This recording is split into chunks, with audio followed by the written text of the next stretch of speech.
Welcome back to our explainer. Today we're diving into episode 5 of the Shiva and Sati series, Parvati, Love Reborn on Kailash. If you've been following along with the source material, you know we've been dealing with immense love, tragic loss, and honestly, massive cosmic stakes. But today is different. We're seeing a sacred text literally come to life to show us that an ending, well, it isn't always an ending. It's a story of return. It feels kind of like watching the sunrise after a very, very long night. So let's jump right into it.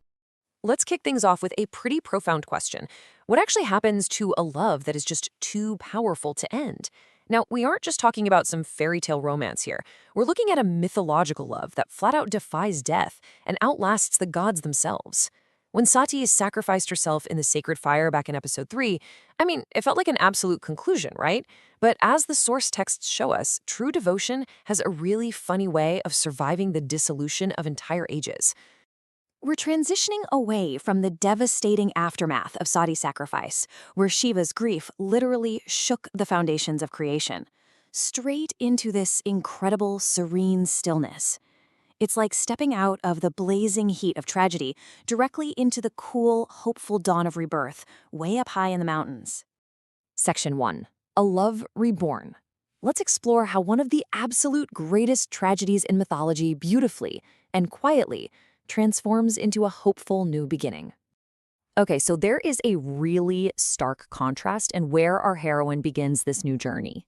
Think about her past life as Sati. She was utterly defined by her father Daksha's loud, proud, intensely political royal court. It was a place full of massive egos and endless maneuvering. But Parvati? She's born to King Himavan, literally the Lord of the Mountains, and Queen Meena. She's born into the quiet, peaceful snows of the Himalayas.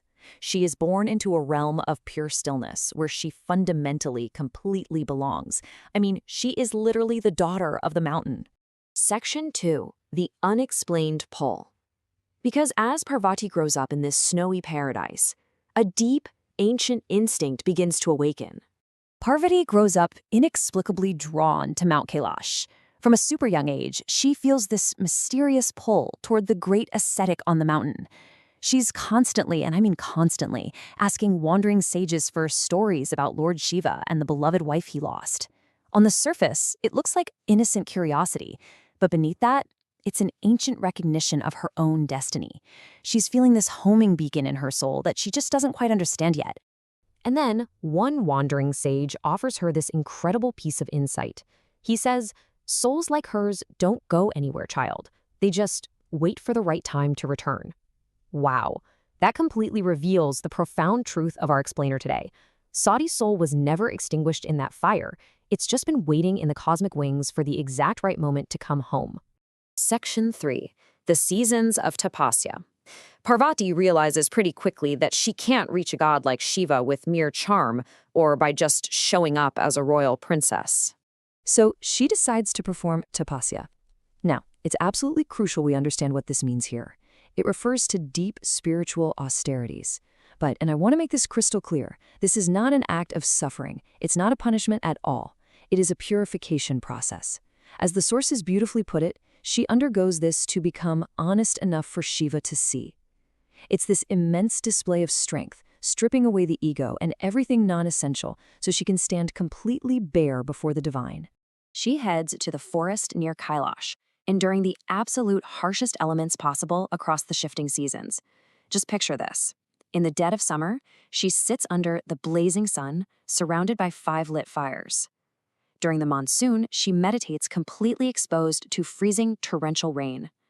And in the winter, she sits totally motionless within icy mountain streams. She literally uses the passing of the seasons to physically burn away her earthly limitations. And alongside those changing seasons, she undergoes this incredible progression of shedding her earthly needs. First, she limits her diet to eating only fallen leaves from the forest floor. Then, she moves to sustaining herself on nothing but water. And finally, consuming absolutely nothing at all. Step by step, Parvati releases all physical dependencies, rendering her spirit completely pure so she can match the frequency of the great ascetic she loves. Section 4. The Awakening of Shiva. While Parvati is down in the forest achieving this absolute stillness, at the very peak of the universe, an eternal stillness is about to be broken. Now, we really have to ask ourselves, what actually breaks the meditation of a god who has completely closed his eyes to the universe? Remember, Shiva shut out all of creation in his world-ending grief over Sati. He turned away from the whole shebang. So, what kind of power could possibly stir Mahadeva from a state like that? The answer is so beautifully subtle. It isn't some massive, loud cosmic event. It's no war or demon that wakes him. Instead, Shiva just senses a familiar frequency.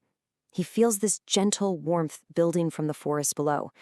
It is a presence he has literally not felt since the day his heart was broken. It's the quiet, undeniable warmth of his own soul's counterpart making her return. Section 5. The Quiet Reunion. This is it, the exact moment the two halves of the universe finally recognize each other again. When he finally appears before her, Parvati looks at him and says, "I didn't know if you would come." And Shiva just replies, "I have been here. I just needed to see if you would stay." Guys, their long-awaited reunion is completely overwhelming in its quiet intimacy. There's no dramatic swelling music, no crazy celestial fanfare.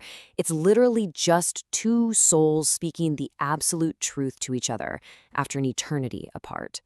Shiva appears exactly the way the stories described him, clad in ash, crowned with moonlight, wrapped in absolute stillness. But here's the thing, Parvati doesn't recognize him from those legends. She recognizes him from an ancient memory deep within her own bones. And as they take each other's hands, the sources describe this profound breath being released across the ages. She tells him she's known him since before the mountain even had a name. It perfectly, beautifully completes the circle of their separation. Section 6. The Eternal Cycle. With the cosmic balance finally restored, the universe itself prepares to celebrate. Their second wedding is, as you can imagine, a massive celebration. The very gods who wept so bitterly at Sati's sacrifice, now they're crying tears of pure joy. Brahma officiates the ceremony, Vishnu lovingly attends, and the Ganas dance so hard they literally make the mountains shake. But honestly, my favorite detail? Nandi the bull. Shiva's faithful, patient companion finally allows himself to exhale at the gates of Kailash. The warmth of the sacred fire is finally bringing healing instead of destruction. During all this celebration, Parvati playfully asks if he waited for her, and Shiva explains the nature of their bond so beautifully. He says, "I am the Lord of Time, Parvati. I do not wait. I simply remain. And you, always, come home." I mean, what a gorgeous concept, right? Their love exists entirely outside the normal bounds of waiting. It's anchored in absolute, unwavering certainty. So what's the crucial takeaway here? It's the pattern beneath the pattern. We have Shiva and Shakti, Shiva and Sati, Shiva and Parvati. They use different names, they live through entirely different lifetimes, but it is the exact same eternal recognition. And that right there reveals the deepest lesson of this entire mythology. It's the unending cycle of divine love that survives the rise and fall of entire ages. Ultimately, it all boils down to this. What is real cannot be destroyed. It can only be transformed. Sati's sacrifice wasn't actually an ending. No, it was a necessary transformation to prove that true devotion will always, always find its way back to its source, no matter what forms it has to shed along the way. Which brings us to our final, lingering thought for today. If even a God who holds the entire universe in his stillness knows that a true love will always return, well, what does that teach us about the patience and courage of our own hearts? Take a moment to consider how this ancient promise applies to the enduring nature of your own connections. Keep questioning, keep learning, and we'll see you in the next exploration.